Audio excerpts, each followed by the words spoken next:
All praises to Yahweh Bashem Yahweh Shai. Double honors to the apostles of Great Millstone.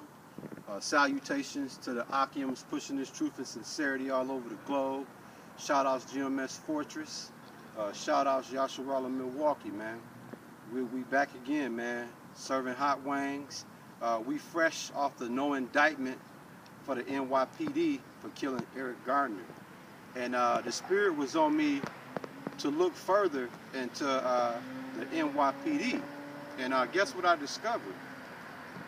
I discovered that killing Jake is nothing new for NYPD. And the name of this lesson is killing Jake is nothing new for the NYPD. And I'm going to give you 11 cases to prove it. Case number 1. All right, this is the 50th anniversary of the death of James Powell, a 15-year-old black student who was shot and killed by a white police officer outside a Harlem apartment building. Powell's death sparked a series of riots across the country in what came to be known as the Long Hot Summer.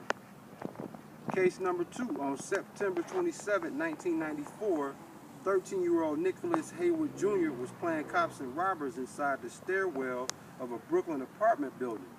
Officer Brian George mistook the boy's toy gun for a real gun and shot him in the stomach, killing him. Then Brooklyn District Attorney Charles Hines, who is now facing a range of potential charges regarding his use of public funds, declined to press charges against George. Case number 3. On February 4th, 1999, 4 NYPD officers in the Bronx fired 41 shots at a 22-year-old immigrant from Guinea, Slovakia, named Amado Diallo.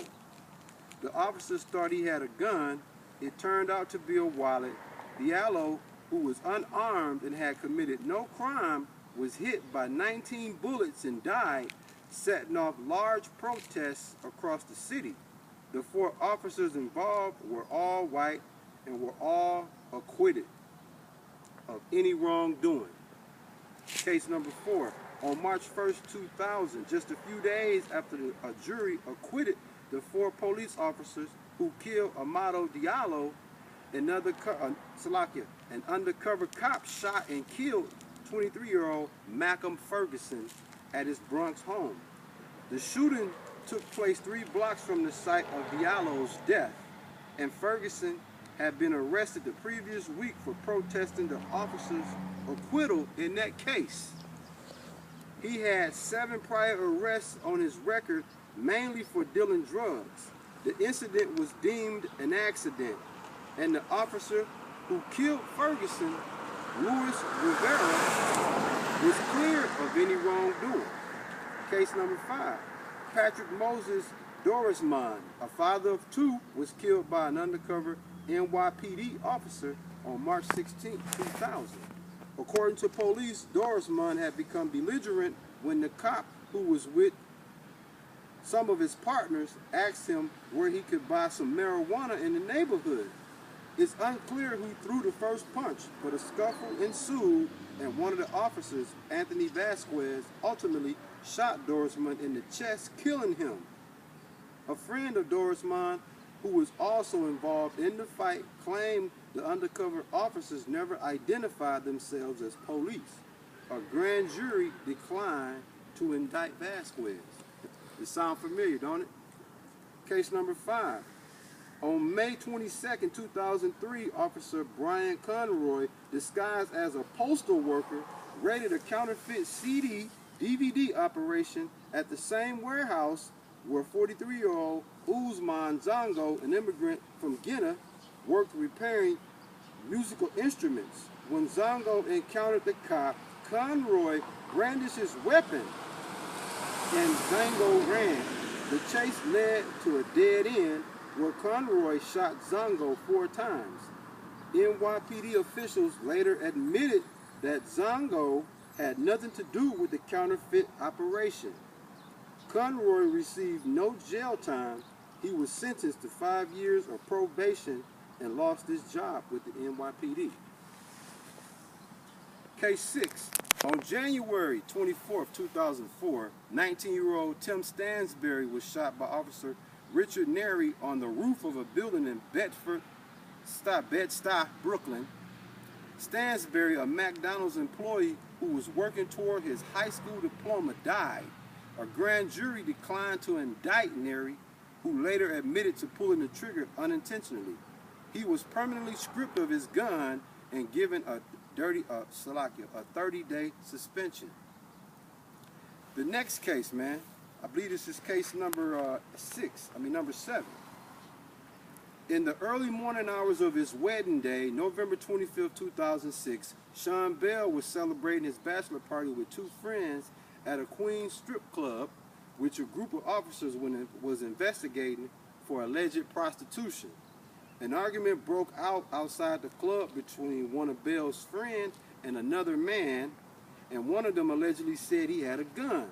Officer guest card is Nora, who is also black, reportedly followed Bell and his friends to Bell's car upon hearing this and approached the front of the car.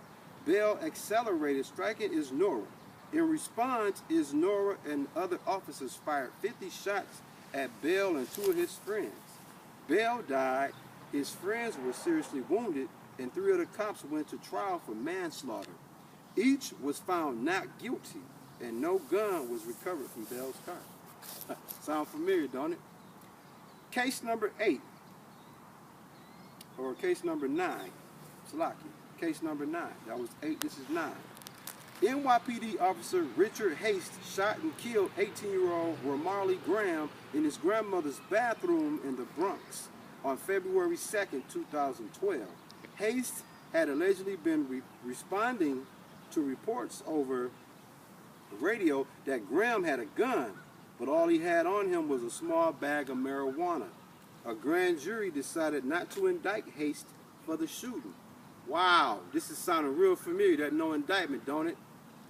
Case number 10. On April 12, 2012, 27-year-old Tamon Robinson ran away from cops after he allegedly stole paving stones from a construction site. Later, friends said he had permission to take the stones. During the chase, cops say Robinson ran into the police car. Witnesses, however, say officers intentionally mowed down Robinson before bouncing him off the hood of the car. Robinson died of his injuries 6 days later. No charges have been filed against the police involved. And here's the 11th case.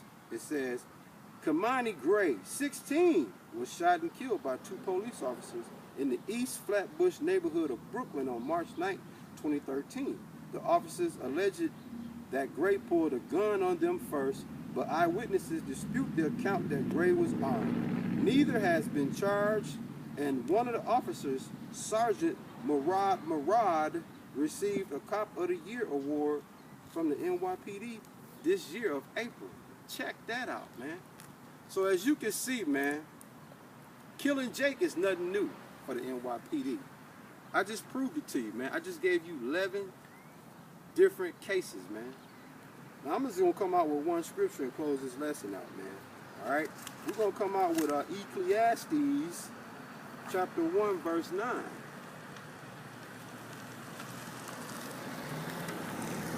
And it says,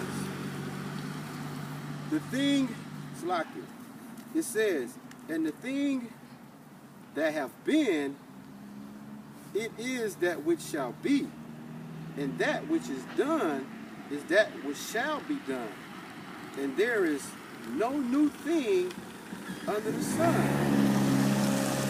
Now let me do that one more. Let me replay that one more time.